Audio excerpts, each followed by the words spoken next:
मुख्यमंत्री आदरणीय मागच्या 8 दिवसापूर्वीच विमानाच्या अपघातात त्यांचं दुःखद निधन झालं, पण हे सगळं त्यांच्या कानावर मी टाकलं होतं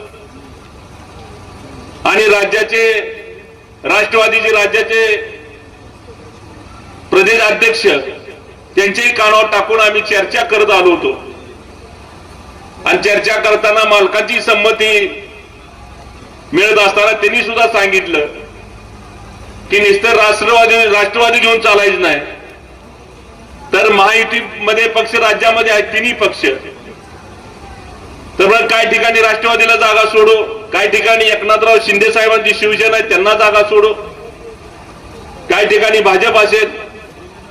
फक्त आमचं विजन एकच होतं की आपण एकमेकात भांडत बसण्यापेक्षा विकासाच्या कामाला प्राधान्य देऊया.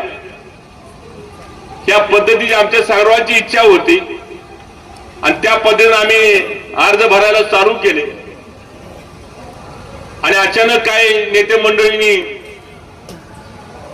आपण अर्ज सुद्धा राष्ट्रवादी पक्षाच्या चिन्हावर भरले आणि शेवटच्या दिवशी ईबी फॉर्म द्यायच्या दिवशी ह्या काही नेते मंडळींनी तिथं घोळ घातला आणि पक्षाचा घोळ हा आपला कायम माझ्या तर वाटणीलाच आहे.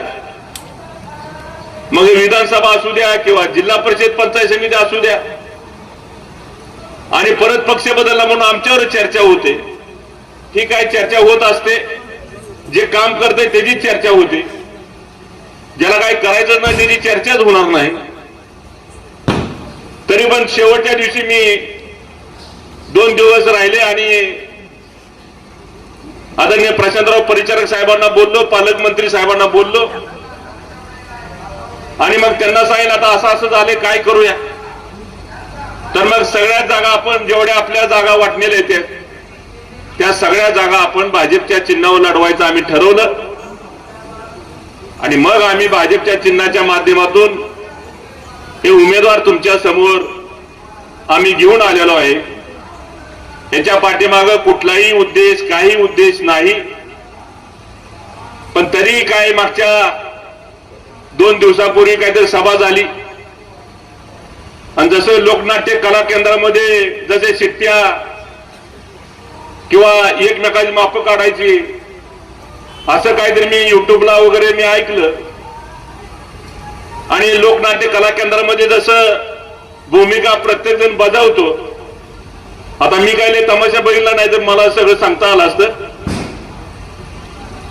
पण त्या पद्धतीनं काय कुणी वक्तव्य इथं केली आणि वक्तव्य करत असताना काय सांगितलं की कल्याणराव काळेने आम्हाला जाऊ नका, तुम्ही बोलू नका, कुठने तरी फोन केला. आता मला सांगा, आपण नेहमी विकासाचं काम घेऊन पुढे येतोय. आज ह्याच्यात आमचा कुठलाही वैयक्तिक स्वार्थ नाही आणि भगीरथ बालकेंनी सांगितलं की बाबा इथं चेअरमन साहेबांनी रात्री त्यांच्या माणसाने फोन केला आणि तुम्ही बोलू नका. आता कुणी फोन केला काय नाही त्याला माहित असेल. माझं तर मत आहे दररोज तुम्ही भाषणाने फिरा, त्याबद्दल काय कल्याणराव काळेच्या कुठल्याही माणसाला उमेदवाराला फरक पडणार नाही. पण त्यांना वाटत होतं कळकळीनं त्या माणसानं सांगण्याचा पाठीमागा उद्देश एक असेल की कल्याणराव काळेंच्या आणि आपल्या सर्वांच्या विठ्ठल परिवार एक असावा. या हिशोबानं भारत नाना वारल्यापासून आपण कायमस्वरूपी भगीरथ दादा ज्या टायमाला निवडणूक लढवायला लागले, एक तर त्या टायमाला आम्ही सांगत होतो, परिचारक साहेब सुद्धा साक्षीला आहेत, कारण ह्या नेत्याला दूरदृष्टी नाही, म्हणजे भगीरथ बालकेंना दूरदृष्टी नाही. त्या टायमाला परिचारक साहेब आमचं त्या टायमाला पवार साहेबांसमोर माझी चर्चा झाली, माणिक साहेब होते. भारत नाना वारल्यानंतर त्यांच्या मंडळीला तिकीट देऊया असं सगळ्यांचं मत होतं, माझंही तेच मत होतं, साहेबांचे परिचारक साहेबांचे मत तेच होतं. पण तरी पण या महाशयाने स्वतःचा उमेदवारी आपली स्वतःची रेटली आणि तिथेही पराभवाला समोर जावं लागलं. वास्तविक पाहता त्या टायमाला जर त्यांच्या आईची उमेदवारी आली असती तर ही निवडणूक, त्या टायमाची निवडणूक बिनविरोध झाली असती. मित्रांनो, केवळ या हट्टाचा पोटी ती निवडणूक लागली गेली. त्यावेळेस बिनविरोध निवडणूक झाली असती. आदरणीय पवार साहेबांच्या कानावर मी टाकलं होतं तरी जाऊ द्या म्हणलं चला. परत कारखाने निवडणूक लढवली, परत बीआरएसचा प्रवेश झाला, कुठेतरी गबाळ मिळालं मोठं आणि कुणाला न विचारता बीआरएसचा प्रवेश झाला. आणि बीआरएसचा प्रवेश झाल्यानंतर परत विधानसभा लागली, परत काँग्रेसमध्ये निवडणूक लढले, तरी पण आम्ही त्यांच्या बरोबरच. आणि आता एकदा दोनदा तीनदा कुठं बरोबर राहायचं, आमचं मानसिकता एकच होती की आम्ही जसं आज परिचारक साहेब आपण एकत्र आलोय तसं विकासाचं काम करूया. गटातटाचं राजकारण करण्यापेक्षा, भांडत बसण्यापेक्षा. भारतनाना आमदार होते म्हणून ठीक आहे चला म्हणलं असू द्या, त्यांच्या बरोबर काम करूया. त्याच्या पाठीमागा उद्देश मित्रांनो एवढाच होता की आपण एकमेका विकास करत जाऊया. कारण जायदादा विभाग वेगळा होता, पण तरी पण या माणसाने काही मिठी सोडली नाही. कालच्या नगरपालिकेला सुद्धा परस्पर निर्णय घेतले आणि परस्पर निर्णय घेतल्यानंतर सुद्धा ज्या टायमाला विधानसभा लढली त्या टायमाला समाधान काळेंनी राष्ट्रवादीमध्ये असताना सुद्धा वाकरीमध्ये सभा घेतल्या, त्यांच्याबरोबर प्रचार केला आणि त्यांनी तरी सुद्धा 2-3 प्रभावामध्ये 2-3 हजार प्रभाव त्यांना पराभव करावा लागला. आणि तरी पण नगरपालिका झाली. नगरपालिकेला सुद्धा आम्ही सगळी म्हणतो तो आपण सगळी मिळून व्यवस्थित निवडणूक लढू. काही ठिकाणी वेगळ्या पद्धतीने निवडणूक लढायचा प्रयत्न त्यांनी केला, कुणाला पैसे माग हे कर असे सगळं पुढं आलं आणि हे काय आपल्याला बुद्धीला पटलं नाही. आणि तरी पण आम्ही नगरपालिकेला सगळीजण मी कुठेही त्यांच्या विरोधात किंवा कुठेही प्रचार केला नाही, तटस्थ राहिलो. आणि ह्या सगळ्या गोष्टीमुळं ज्या माणसाचा त्यांना फोन आला असेल त्यासाठी ते म्हणले असतील तुम्ही काळेंच्या प्रचाराच्या विरोधात तिथं जाऊ नका, अशासाठी त्याचं उत्तर आहे मला सांगायचं होतं. आणि म्हणून त्या माणसाला, फोन करणाऱ्या माणसाला कळालं, पण इथं येऊन भाषण करणाऱ्या माणसाला अजिबात कळालेलं नाही. आणि मग अशा माणसांना खऱ्या अर्थानं केवळ काळे घराणा संपलं पाहिजे असे ठराविक लोक ये लागलेले आणि सांगायला लागलेले. मी प्रत्येक ठिकाणी सांगतोय की आदरणीय सहकार शिवने आदरणीय दादा असतील, आदरणीय परिचारक मालक असतील, आदरणीय औदुंबराव पाटील साहेब असतील आणि यांच्या विचारांना आम्ही सर्वजण आज इथे एकत्र आलेलो आहे. आणि खरोखरच बघा नीतिमत्ता नैतिकता कशी असते बघा.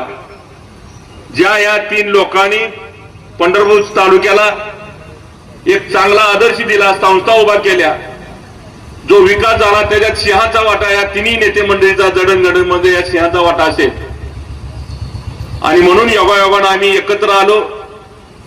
आणि एवढा आघात झाला असताना, आपल्याला अडचणी आल्या असताना सुद्धा मला काही निवडणूक या कार्यकर्त्याच्या निवडणुकीसाठी मी काय गपचूप बसणार नाही किंवा कोणाला तर बळी मी देणार नाही.